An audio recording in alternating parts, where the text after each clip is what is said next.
The name of the painter comes from the artist's native village, a small independent fiefdom in the Po Valley, ruled by the Counts of Correggio, where the painter was born in 1489 and died in 1534. His real name is Antonio Allegri. During that time, the fiefdom of Correggio was controlled by Veronica Gambara, a friend of many poets and she herself also a poet, who made Correggio a cultural center around which important artists gravitated.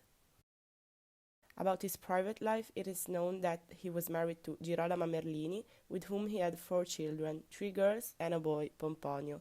He followed his father's footsteps with bad results and settled for work, as well as in Correggio, in the cities of Parma and Mantua. Here you can see his birthplace. Correggio's first training probably took place at some local painters and later in Modena at the painter Francesco Bianchi Ferrari. In 1510 he moved to Mantua, where he assimilated the lessons of Mantegna's late opera. From Mantegna, Correggio learned his love for classics, for myth, and pictorial illusionism, which he reinterprets in a completely different way, for example, giving the figure less solemnity and expressing them in a much sweeter way. Correggio, just 17 years old, found himself decorating Mantegna's funeral chapel. Although Correggio's first paintings are pervaded by the influence of Mantegna's art, his artistic imprint is more similar to Leonardo da Vinci's, with whom he probably got in touch. Correggio, like Leonardo, prefers chiaroscuro effects, or a subtler use of light and a shadow to create softness of the outline and a more evocative effect, given by the use of shading and deliberately indefinite outlines, as it can be clearly seen in the photo. From his works, it is clear that he came into contact with the Roman tradition and the novelties of Raphael and Michelangelo through a trip to Rome, which Vasari absolutely denies.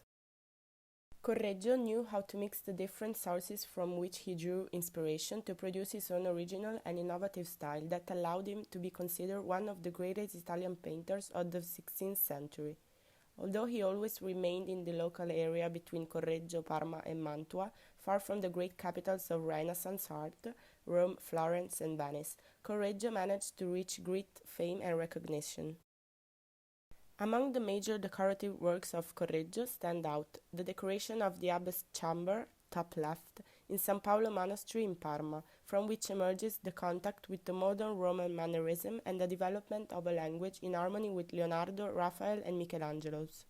The domes for San Giovanni Evangelista, top right, and for the cathedral in Parma, bottom center, which, anticipating the solution adopted later in the Baroque era, are built without any painted architecture, but imagining the figures foreshortened in the void through a wise use of illusionistic space. In Correggio's easel paintings, the attention to the motions of the soul and to Leonardo's perspective of perditions is clear, which confer expressiveness. However, the influence of Giorgione in the sensitivity of nature and of Raphael in the grace is also visible in Correggio's subjects. As it can be seen from the image, the use of light and chiaroscuro remains important. One of the characterizing notes of Correggio is the continuous exchange between the sacred and the profane, which makes a perfect dualism in all his paintings, for which all that is divine is also human.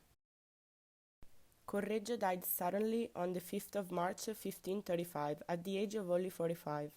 A rumor about his death circulating according to which the painter died after a very tiring journey on foot from Parma to Correggio, carrying a huge sack containing 60 scudi in small coins. No historical source confirms such a story, which therefore remains in the context of the legend. On the side, the statue that portrays him placed in the Palazzo del Comune in Parma.